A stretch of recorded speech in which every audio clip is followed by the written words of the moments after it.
Welcome to a story so disturbing that history itself seems uncomfortable remembering it. Tonight, we travel back to Oregon, 1903, where two people born as twins crossed a line society believed could never be crossed. They married each other and quietly built a forbidden dynasty hidden in plain sight. As you listen, comment below where you're watching from. And if you value stories backed by deep research and real historical digging, make sure you subscribe, because uncovering truths like this takes an enormous amount of time, effort, and verification. They were born on a cold Oregon morning at the edge of the 20th century, in a farmhouse surrounded by pine and fog, where isolation was a fact of life rather than a choice. The twins arrived within minutes of each other, healthy and quiet, their cries blending into a single sound that witnesses later swore felt unsettlingly unified. From the very beginning, locals remarked that the children seemed less like two individuals and more like a single presence divided into two bodies, inseparable even in infancy. Their parents were modest settlers, shaped by hard land and harder beliefs, people who valued survival over sentiment. Records suggest the family lived far from towns and churches, limiting outside influence during the twins' earliest years. With few neighbors and no siblings close in age, the twins grew up almost entirely in each other's company, learning to walk, speak, and work side by side. This constant closeness quietly erased the natural boundaries that usually form between siblings. As children, they mirrored one another in ways that unsettled those who encountered them. They finished each other's sentences, reacted simultaneously to sounds, and showed distress when separated even briefly. Teachers later noted that when placed in different seats or assigned separate tasks, both children became withdrawn and anxious, their performance declining sharply.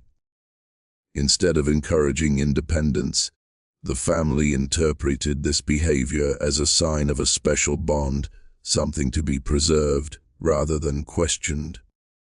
By adolescence, the twins had become almost self-contained, emotionally detached from the rest of the world. While others their age sought friends and courtship, the twins showed little interest in anyone outside their shared orbit. Social events were avoided, and suitors, when they appeared, were subtly discouraged or met with cold indifference. In private letters, distant relatives hinted that something about the twins' closeness felt unnatural, though no one dared speak openly. Life on the frontier reinforced this isolation. Long winters, limited schooling, and scarce communication meant that the twins' worldview was shaped almost entirely by each other. Without regular exposure to social norms or moral debate, their understanding of family, love, and loyalty evolved in a vacuum. What began as childhood dependence slowly transformed into an emotional exclusivity that neither questioned nor resisted. Their parents, aging and increasingly burdened by survival, failed to notice or chose not to notice the shift. The twins were praised for their cooperation, their silence, and their refusal to cause trouble. In a culture that valued obedience and privacy, there was little reason to interfere. By the time concern might have been justified, the foundation had already been laid too deep to undo. Looking back, historians would later argue that the true tragedy did not begin with the marriage, but with these early years. The absence of boundaries, the encouragement of isolation, and the quiet acceptance of an extreme bond allowed something forbidden to grow unnoticed. Long before society would be shocked by what the twins became, the conditions that made it possible were already firmly in place. In 1903, Oregon was a place ruled as much by unwritten rules as by formal law. Society was deeply shaped by church teachings, frontier morality, and a rigid understanding of family structure. Marriage was considered sacred, tightly bound to religion and social order, and any deviation from accepted norms was viewed not just as immoral, but dangerous. Communities were small, observant, and quick to judge, yet paradoxically, also skilled at looking away when silence felt easier than confrontation. Legally, marriage laws at the time were strict but imperfectly enforced, especially in rural areas. Incestuous unions were prohibited under state law, clearly defined as criminal acts involving close blood relatives.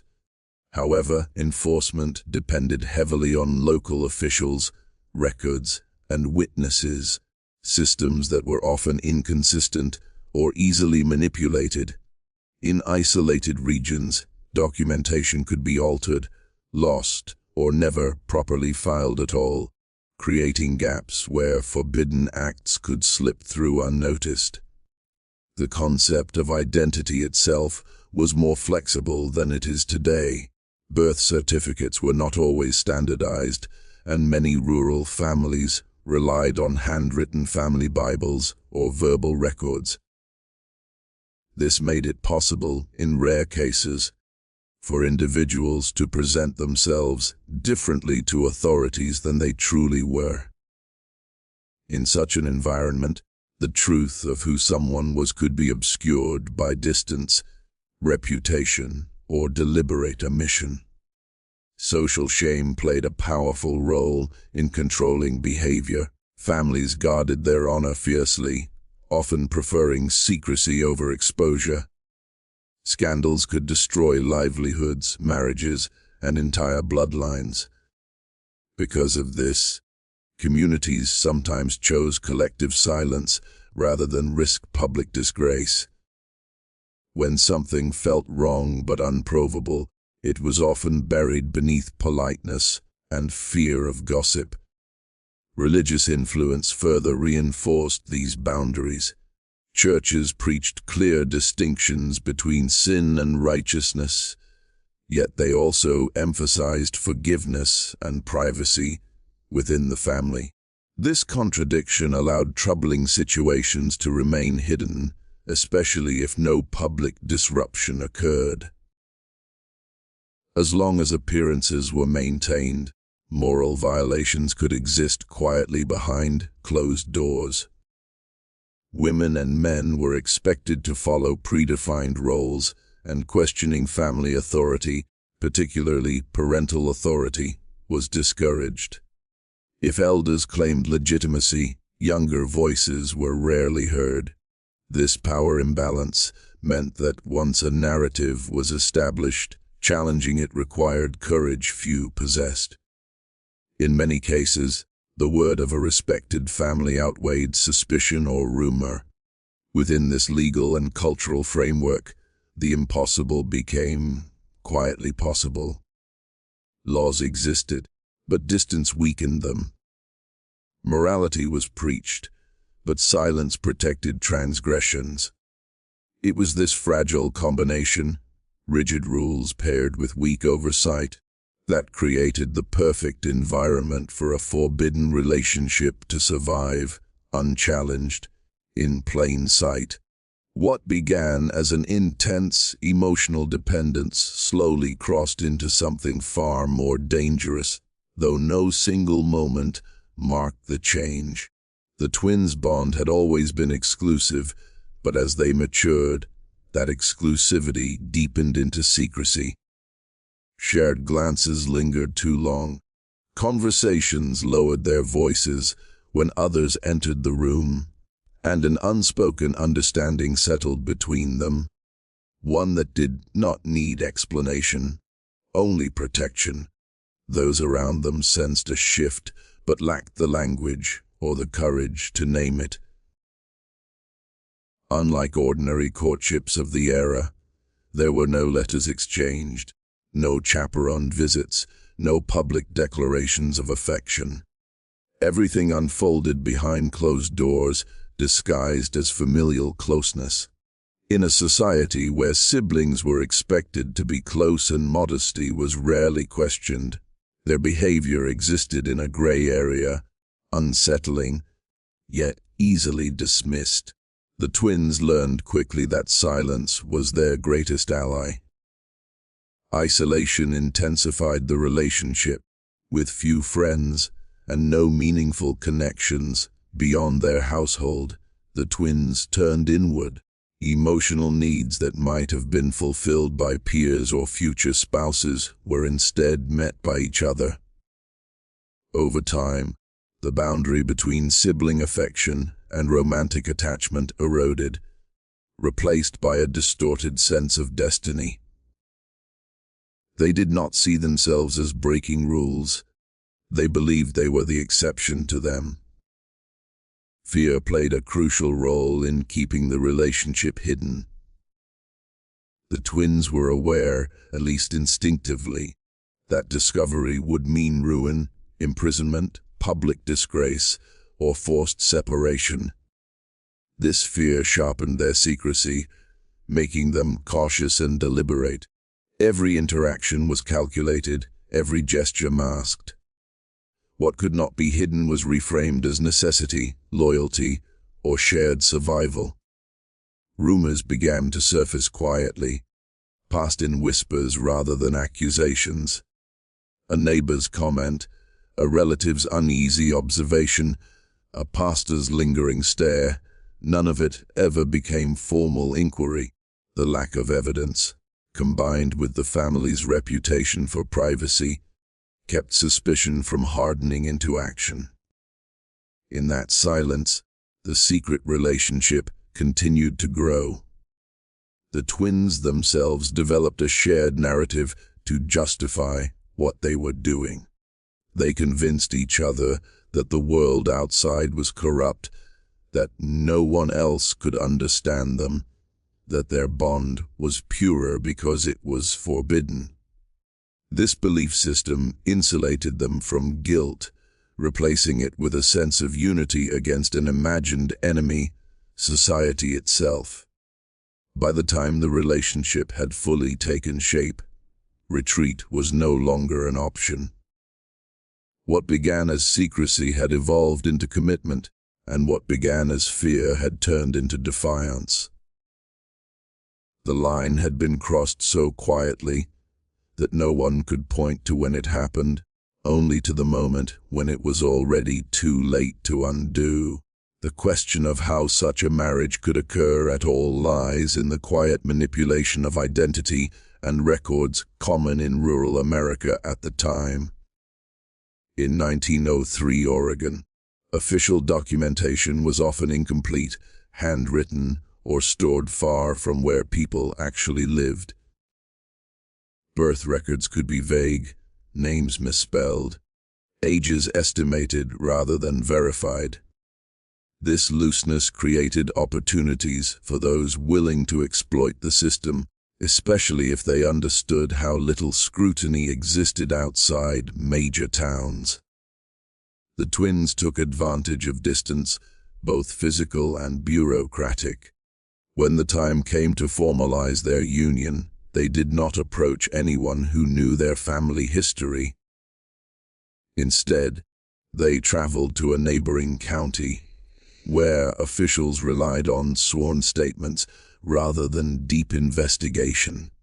By presenting themselves under slightly altered names and carefully rehearsed details, they constructed a version of themselves that appeared legitimate on paper, even if it was false in truth.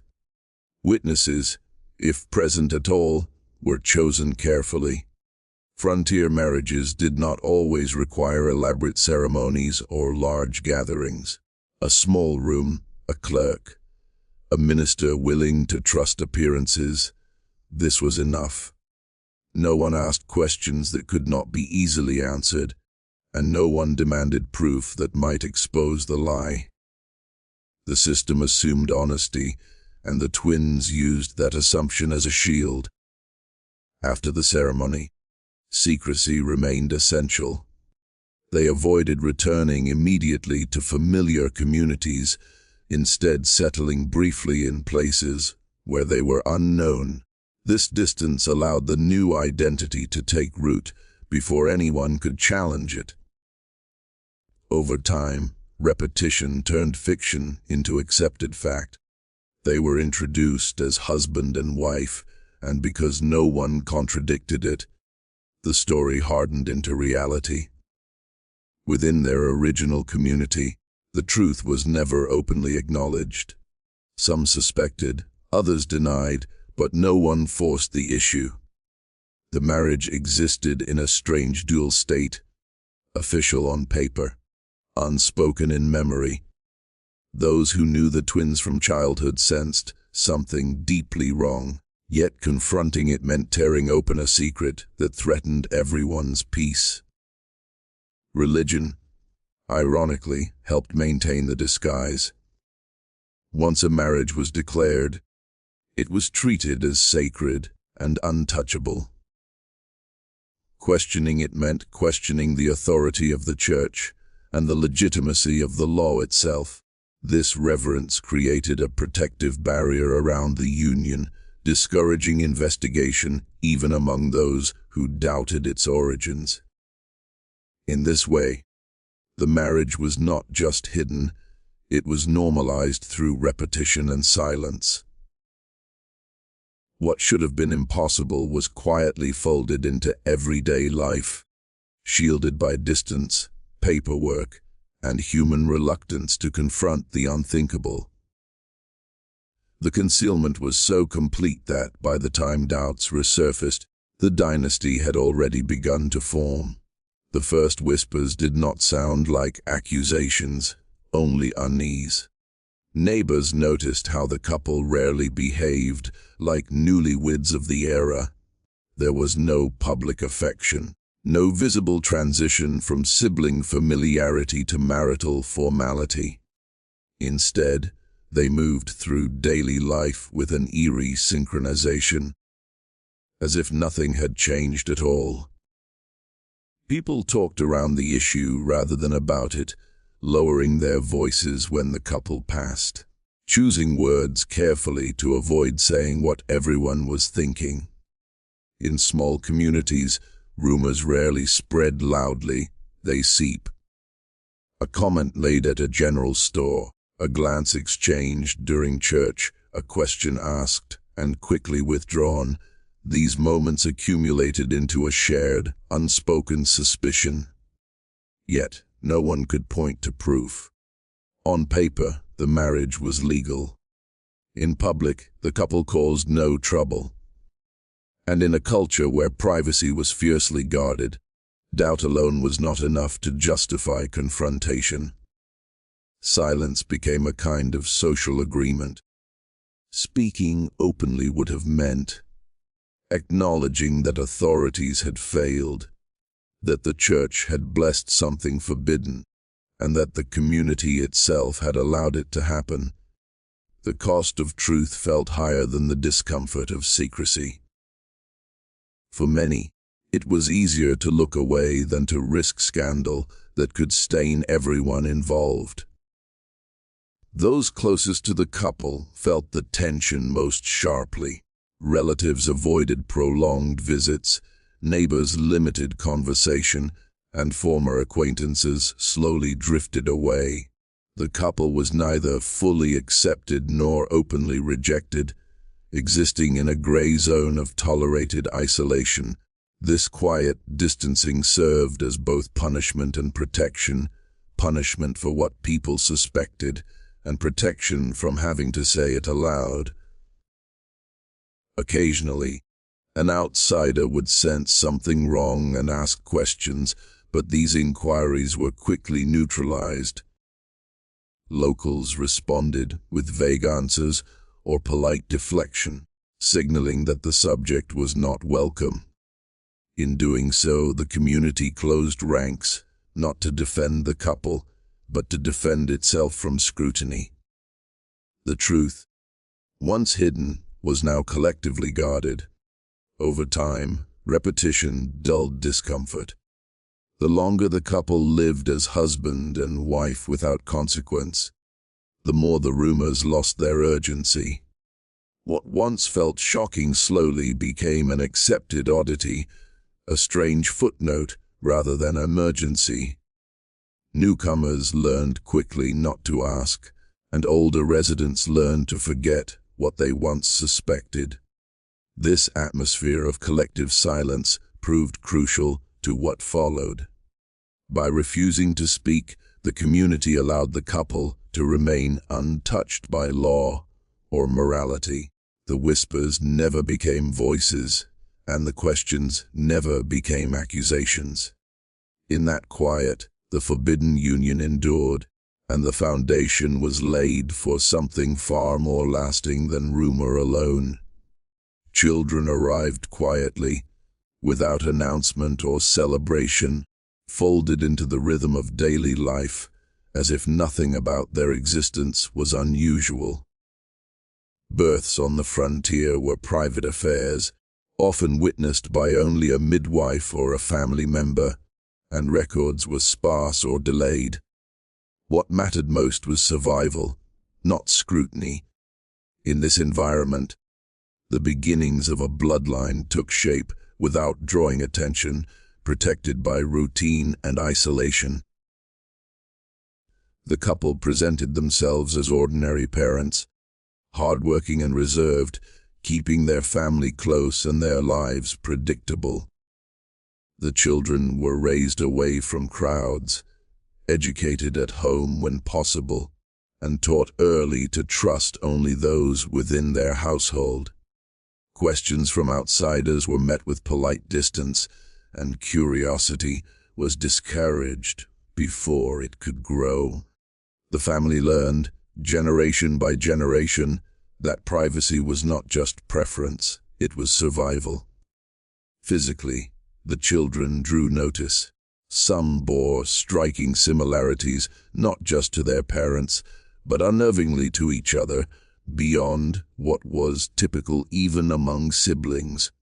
Neighbors occasionally remarked on these resemblances, but remarks stopped short of concern.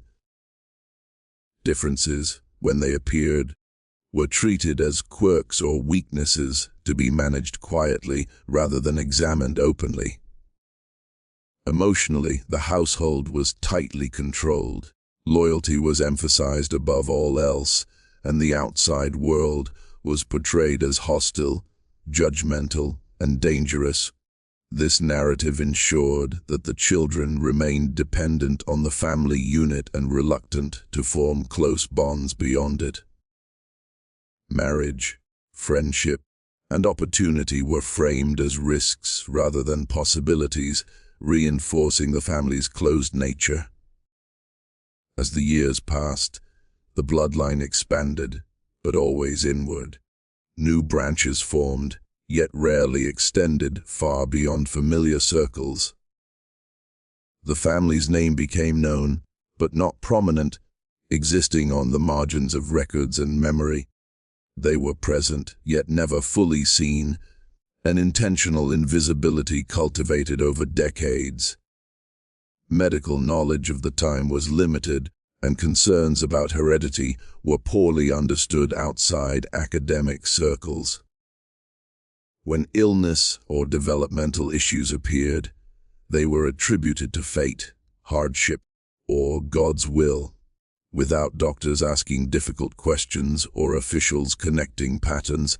Warning signs faded into background noise, unrecorded and unresolved. What emerged was not just a family, but a self-sustaining system built on secrecy.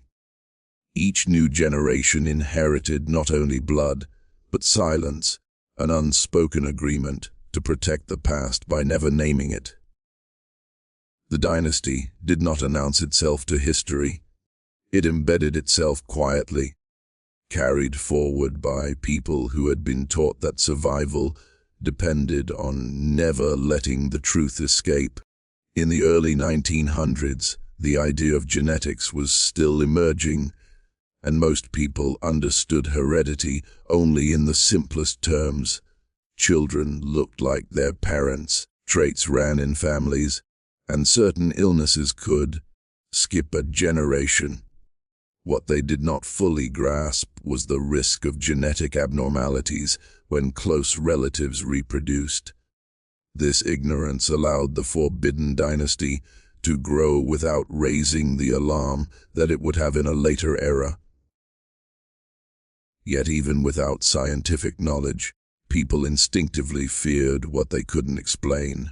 The twin Z children began to exhibit traits that made neighbors uneasy, physical oddities, unusual facial features, and behavioral quirks that didn't fit the community's expectations. Some were quiet and withdrawn, others displayed intense moods, and a few showed learning difficulties that were dismissed as laziness or poor schooling. Without a proper medical framework, these signs were interpreted as strange fate rather than biological consequence. The community's fear was rooted in more than just genetics. Incest, even when not fully understood, was seen as a moral violation that threatened the natural order. It wasn't just about two people. It was about the integrity of the family unit and the stability of society. People believed that if one line of blood became corrupted, it could taint the entire community. This fear intensified the silence. No one wanted to speak the truth, because speaking it felt like inviting disaster. Religious teachings further fueled the dread. Sin was believed to manifest not only in punishment from God, but in the physical world through illness, misfortune, and suffering. If a family was cursed by wrongdoing, then any sign of abnormality was interpreted as evidence of divine wrath. This belief created a dangerous loop. The more the family tried to hide, the more suspicious their secrecy became, and the more the community feared that something supernatural was at work. The twins themselves were not ignorant of these fears. They understood that their children's differences could spark questions, and questions could lead to exposure. So they worked to control how their family was perceived, keeping the children sheltered and the family's history buried. They taught their descendants to avoid outsiders and to treat any curiosity as a threat. Over time, the fear became internalized. The children grew up not only isolated but ashamed, taught that their existence was wrong, and that their bloodline was something to be hidden. This psychological burden was passed down, creating a cycle of secrecy and self-loathing that strengthened the dynasty's inward focus. The family did not just survive, it became trapped within its own fear. The dynasty's existence became a haunting reminder of how society's fear of the unknown can allow the most dangerous secrets to persist. People did not openly reject the family because they feared what might happen if they did.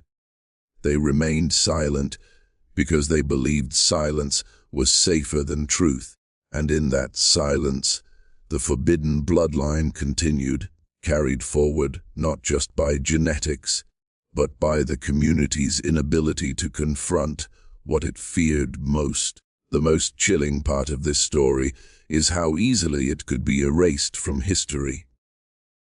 In the early 1900s, record-keeping was inconsistent, especially in rural areas where the twins lived. Many events went undocumented, and those that were recorded often lacked detail. Births, marriages, and deaths could be filed late or not at all, leaving gaps that could be filled with lies or omissions. The twins understood this and used it to their advantage, allowing their secret to survive in plain sight. Even when records existed, they were often stored in places that were difficult to access. County offices were miles away, and many families did not have the means or knowledge to verify documents.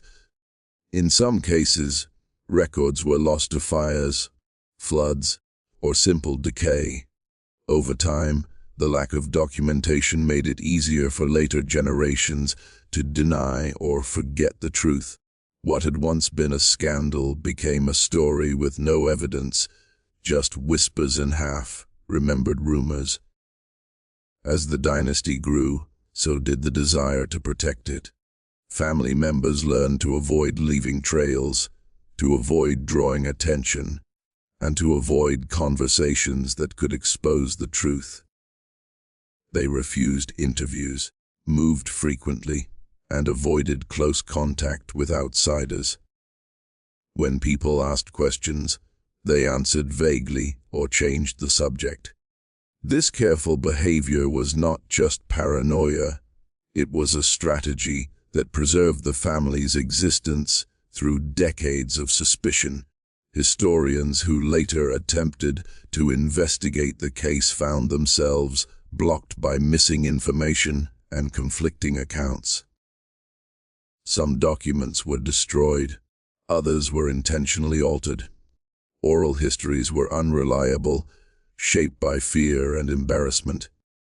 Even when clues existed, they were scattered across different counties and states, making the story difficult to piece together.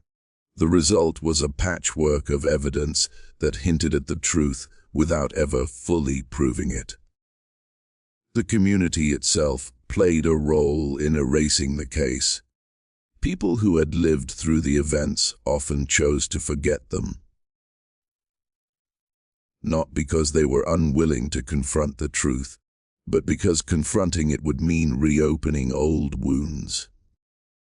The memory of the twins and their dynasty became a ghost story told in whispers, a taboo subject that no one dared explore too deeply. Over time, the story faded from local consciousness, replaced by newer scandals and newer fears. The few who did remember were often reluctant to speak. Shame and fear had become ingrained, passed down through generations. Even descendants who knew the truth avoided discussing it, fearing the social consequences. The dynasty survived not just because of secrecy, but because the world around it preferred to look away.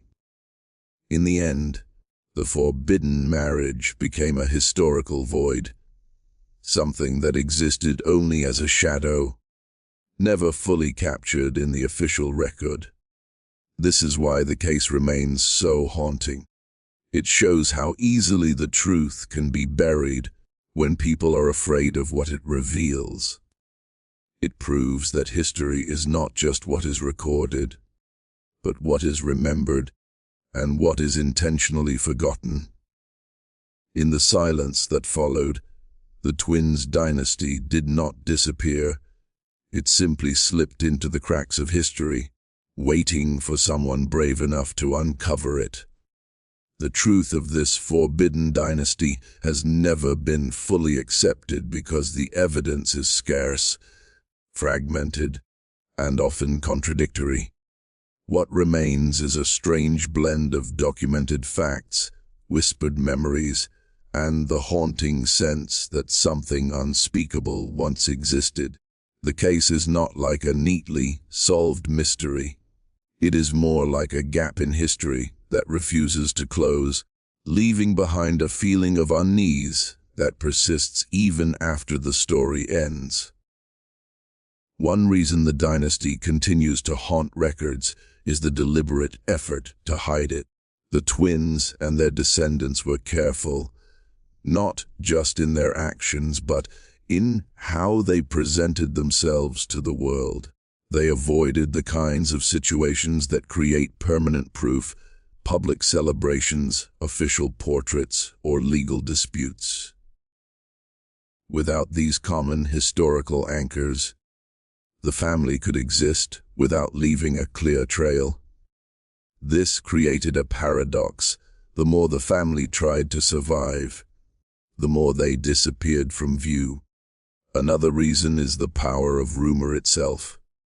Stories told in whispers can be more powerful than documented truth because they leave room for imagination. Over time, each retelling adds new details, and the story becomes larger than life. People who never met the twins still feel the weight of their existence through the atmosphere of the tale. The dynasty becomes less of a historical fact and more of a haunting legend, lingering in the collective consciousness. Long after the individuals have died, the psychological impact of the story also contributes to its lasting presence. The idea of twins marrying each other challenges deep-rooted beliefs about family, morality, and human nature. It forces people to confront the possibility that boundaries can be broken not just by outsiders, but from within the most intimate relationships. This kind of fear is difficult to shake because it touches on the core of what people believe is safe and natural. There is also a cultural factor. Stories of forbidden love and taboo relationships have always held a dark fascination in human society. They provoke curiosity because they are both repulsive and compelling. In this case, the fact that the relationship produced a dynasty adds another layer of horror, an entire lineage built on a taboo that society cannot accept. The story remains alive because it taps into a primal fear of what happens when the natural order is violated. The dynasty also haunts because it raises questions that are still unresolved. Were the twins truly in love, or were they trapped by circumstance and isolation? Were their descendants victims of their parents' choices, or willing participants in the family's secrecy? Could the community have intervened earlier, or was it already too late? These questions have no easy answers, and that uncertainty keeps the story alive. In the end, the Forbidden Dynasty remains a shadow in the records because it refuses to fit into the clean categories of history. It is not a single event, but a long, dark thread woven through generations. It is a story that cannot be fully proven, yet cannot be fully dismissed. And perhaps that is why it continues to haunt us, because it shows that some secrets do not end when the people who created them are gone. They linger quietly in the gaps of our history, waiting for someone to notice.